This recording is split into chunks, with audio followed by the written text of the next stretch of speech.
And quite frankly, if I want to be real honest, my favorite MC of the new eras, all of them, is J. Cole. He's my favorite, quite frankly. But Kendrick Lamar is kind of winning right now with Drake. Willie D Live. In the studio, Kool, Mo, D. Yes, yo. Yes. I ain't got to really say nothing else. You know what I'm talking about? You know, I really don't have to say nothing else. My Honda's the Weeses in this month. They don't understand. See, I know you by my Honda. You know what I'm saying? Yes. You know, they don't know. They call you Kool Mo D because they don't know, you know. Like it. But man, very good to see you, man. Yes, sir. Good to see you, brother. Good. Ladies and gentlemen, you don't understand.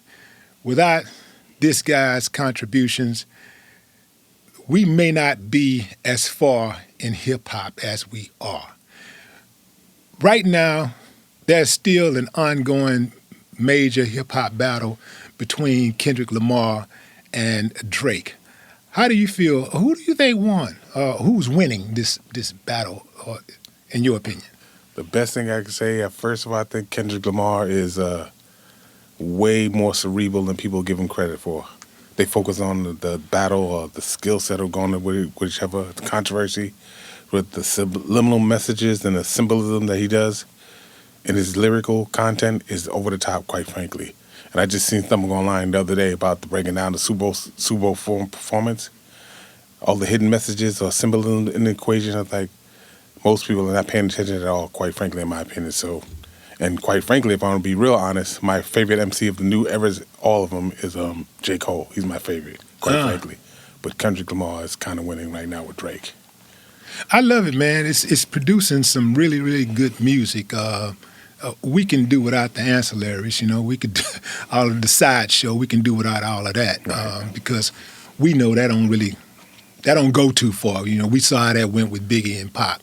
Yes. That was bad for hip hop. Hated it. So, you know, all of that, you know, the extra stuff, leave it over there. But, you know, the part where it inspire artists to go in and make great music, hey man, that's the beauty. That's the beauty of it.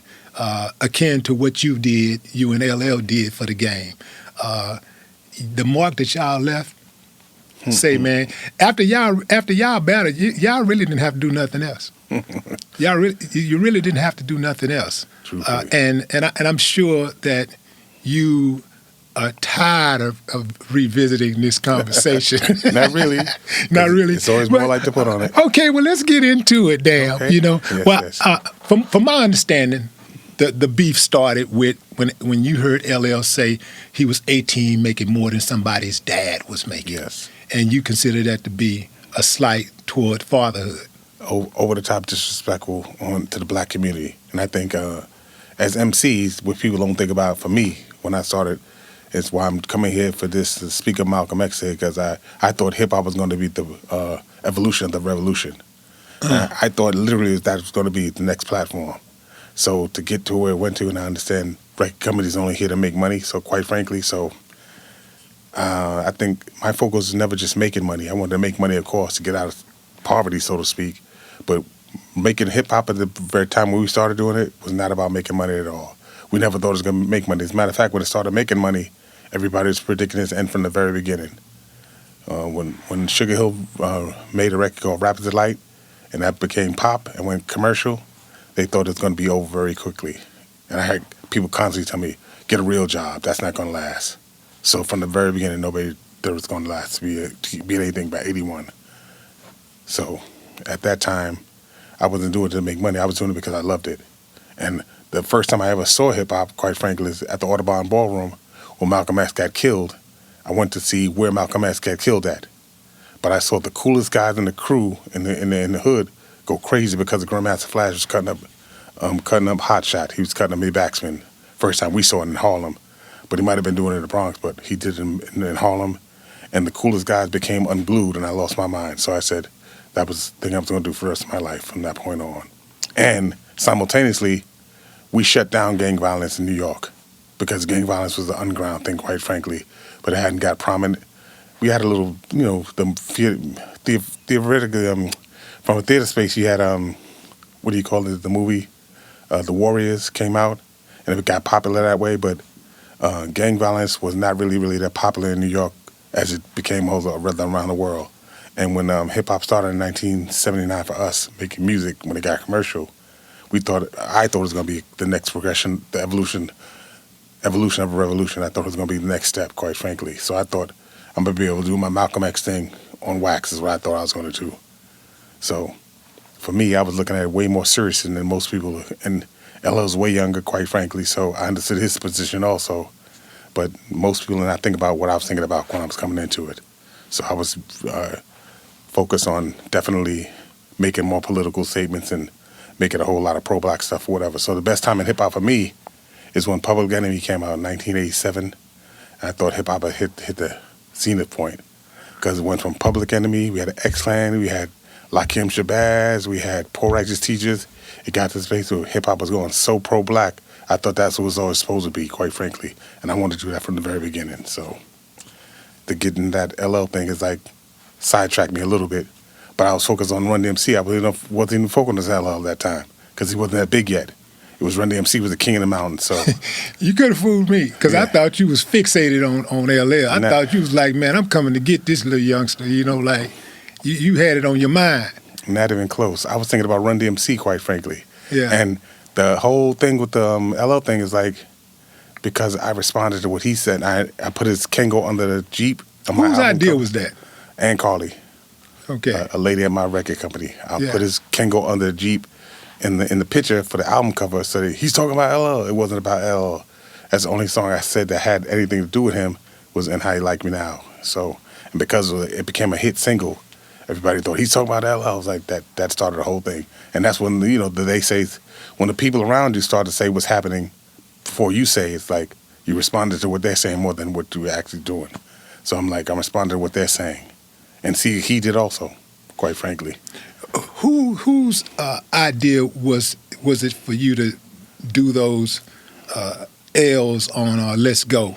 I mean, you had me looking in the dictionary, like for some of them words you was dropping. I like, what the hell does this word mean? But it made me step my game up, though. Well, that's the other point. The point of it, just being honest about my ego at the time, because I could rhyme or talk about things where I had a pretty big vocabulary. I said, let me do this to make sure I make it a point. And he did it before me, quite frankly, because he said LL, Lazy Long Lover. He said it on one of his records. He had that. So you just flipped it. That's right. Let me tell you what Yeah. LL stands for, yes. That's right. He did. So He I said did. lower level. And really, I was going into the basement of my apartment. I just moved in the apartment. I pushed LL and I said lower level. Started the whole rhyme right there. I'm writing a whole rhyme about that. Lower level, lackluster, lastly, living up. I got it. So I put that in the hip hop because I thought that'd be something to say your name means this. So I thought that's a way to do a nice little dig at you. Are you the first rapper to ever use the word lame in a song? Because you said lame in that song. I'm not sure if I'm the first, but I definitely know I did it for sure. Yeah. Going back to the battle. hmm If you could battle any rapper today, a hot rapper today, who would you target? And I would assume that you wouldn't just be battling just to be battling. You battle on principle. Yes. Somebody's saying something that you don't like, you feel like you got to get at them. So what artist out there that's hot that may have said something that you didn't like, if you wanted to come at somebody, who would you go get today? Personally, I don't see anybody that's really saying anything out of pocket in general in terms of what I don't like or what they represent. And like I said, again, I think Kendrick Lamar is absolutely way more cerebral than people give him credit for. He's way more cerebral than he is given credit for. But I wouldn't think of anybody. And my favorite MC of all the newer guys is J. Cole for sure. I like Drake also, but he's more commercial than everybody else. But I don't think there's anybody I can think of, quite frankly. Yeah. When you and L was battling, did it ever reach a point to where y'all wanted to lay hands on each other? Did you ever feel like threatened or felt like you had to, Well, not for me, because what a lot of people don't know, and I'll just tell you also, I really thought I was going to be a boxer before MCing. So I was, and when I went on Arsenio, I said, I heard what he said about fighting me. Whatever. I said I'd beat him in that also if it got down to it. And I said, really, quite frankly, where my ego worked at the time, it's like I hope we did fight because I would absolutely have a reputation over the top. Kind of like, when you knocked out Millie Mel in the boxing thing, it would have been over the top on my side, quite frankly. Yeah. So I said I had more skills than people understood. So, again, I was really going to box before emceeing. And so much that I was at the PAL and training for the 1980 boxing team that went down in a plane crash. A lot of people don't know that. The 1980 boxing team went down in 1980. Sad, all the champions. And if I'd have made that team, I'd been on a plane. So I was glad I didn't make it. I'm glad I chose hip-hop because I had a choice to either choose hip-hop or boxing, quite frankly. Yeah. If there was boxing today, how many of these guys do you think would actually get into the ring, rather than saying, I want to pull out a gun? Would they choose to draw a gun, or would they actually get into the ring and settle their differences? Ancient Chinese secret, most brothers that I know at this time really can't fight, quite frankly. They really have no skills, really. I'm talking about knowing what to do and how to protect themselves. And I even saw something great as Mayweather is. I saw him get caught with the left hand because caught a left hook, but he got to put his left hand up after he threw a jab or threw a hook. So a lot of mistakes are being made on a daily level. Because when people talk about fighting, I'm going to F you up, I'm going to get you up. You're talking about what you're going to do to him. And my claim to fame at the time was I was a defensive savant. So I even thought, and I literally, this is no breaking news, but I really, really thought I could beat Mike Tyson, quite frankly. That's why my ego was. I genuinely thought that. Even to the point when when the thing happened with you and Melly Mel, people calling me, yo, what you gonna do? Like, I love Mel, but what the hell? What do you mean? What am I gonna do? Like, I have no idea what that was about even. So, and I saw it on the internet later, but that's what it was. I was really, really talking about boxing for sure. Man, you know what's crazy, man? I love Mel too, man. But I'm glad I came out on the other side of that victory, man, because people would not let it go, especially New Yorkers. Absolutely. They would not let it go. Absolutely. I'm trying to keep it moving, man, but they ain't trying to let that go. You got a communications degree. Yes. Yeah, from the State University of Old New Westbury. York of Old Westbury. Old Westbury, yes. Yeah, and it was right after you got that degree that you put out How You Like Me Now, Yes. right? So did you use any of the teachings that you learned while at Old Westbury and put it into your music? Or was the music thing already in motion and, the stop at the university to get that degree was just a bump in the road, so to speak? Well, to make it more clear, personally, the reason How You Like Me Now was even made is because at the time because I was with the Treacherous Three first. My hip-hop started with Treacherous Three. Yeah, salute to the Treacherous Yes, Three. it was like the early 80s. And I'm in college at the same time. So I went in college, and a lot of people saying, hip-hop is not going to go on there, it's not going to last, blah, blah, blah, blah, blah. So my How You Like Me Now was talking about to the rest of the world, like, it worked, it lasted, it did what it did, and now How You Like Me Now. It's kind of like my last laugh at the time. So I wasn't using it, but I was bragging about it from that standpoint. And I took a lot of my friends to the Soul Train Awards or whatever, Soul Train, the show, because I was bragging to them in college because they were saying, Run DMC is hot now, what you going to do, what you doing? Because you know how the hood is. There's a whole lot of naysayers when you're doing something. They're not against you, but they're not rooting for you either. It's like, you're going to mess up, what's up? So my How You Like Me Now was right, more of a statement to them. And I was talking about the industry in general when I said How You Like Me Now.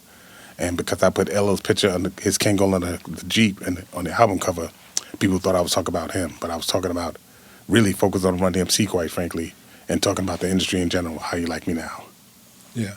Who exactly thought that you could only rock rhymes and only rock crowds, but never rock records? That was the crowd. That was the naysayers for the most part, because people were always saying, even the people that did say I could rhyme was like, but you can't make a hit record. So And to be fair to them, yes, that ain't the easiest thing to do, to transition from a battle rapper to a rapper who can make records. Because I Absolutely. started off battle rapping, and most of the guys that I know who battle rap, they were not able to make that transition. Yes, it's very hard to really conceptualize writing a song in context of a hook and getting people to respond to it and feel it, because a lot of people don't understand it's a lot of thought that goes into it. So I give credit. That's why I said I have nobody that I would pick out right now to battle, because I understand the thought process before doing it. So a lot of times people are just becoming popular because of their skill set, and a lot of people become popular because of music on the skill set. So the music is driving a lot of the heat and a lot of the hits more than the rhyme itself. So